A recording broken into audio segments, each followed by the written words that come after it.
Hey, it's Bianca from Lotus Series Designs. Let's talk about how I created the steampunk look on this dresser. Here's the before shot, and first step, we're going to be working with WoodUbend moldings. So the first thing when you're working with WoodUbend moldings is you always want to keep them warm. Off camera, I had them sitting on a griddle until I was ready to use them.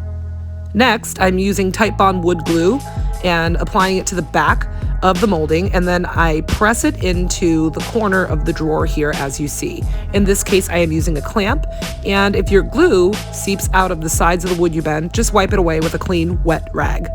For this clock piece, I actually went ahead and cut it so that the other piece would sit nicely into it. Notice how once I get them stacked the way that I like them, I added that little piece that I cut out back into the center of the other clock piece. Okay, moving on. Let's talk about the paint. I am using two colors, Antebellum Blue, Dixie Belle's Bronze Patina paint. However, I will not be using the Patina spray. I should also note that the base is coated in Caviar, which is Dixie Belle's black.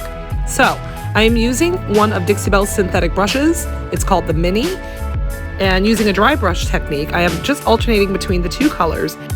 I do this until my piece is totally covered. Now that I have the base coat laid, let's talk about the new transfers by Dixie Belle. So in this instance, I am going to be using the Steampunk Transfer. So I got my transfer off of the backing, and right now I am trying to line it up to make sure that it is where I want it before I press into it.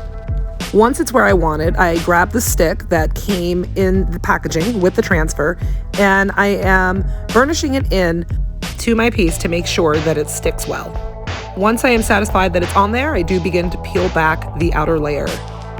Notice how as I pull back that outer layer, I do continue to burnish the transfer onto the piece.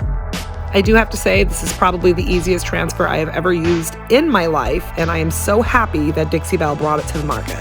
Moving forward, I decided to kick these WoodUbend moldings up a notch by dusting over them using Dixie Belle's Gemstone Mousse in Diamond. I am just using an artist's brush to do this with medium pressure. So I took one look at my hardware and thought, oh no, those are just unacceptable. The color did not flow with what I had painted on my piece, so let's spruce these up. I am using Dixie Belle's Silver Gilding Wax for the hardware. So to do this, you just want to make sure that you clean your hardware well, and then I am using a brush and just dusting that gilding wax all over the hardware. Once it is dry, it will not come off. Totally simple way to update your old hardware. So I always try to incorporate my husband into my furniture art when I can. This is him installing some right angle feet that I ordered from Amazon. The piece was pretty boxy as it stood, so why not add some feet to raise it up and just boost up the aesthetic. And there you have it, piece complete.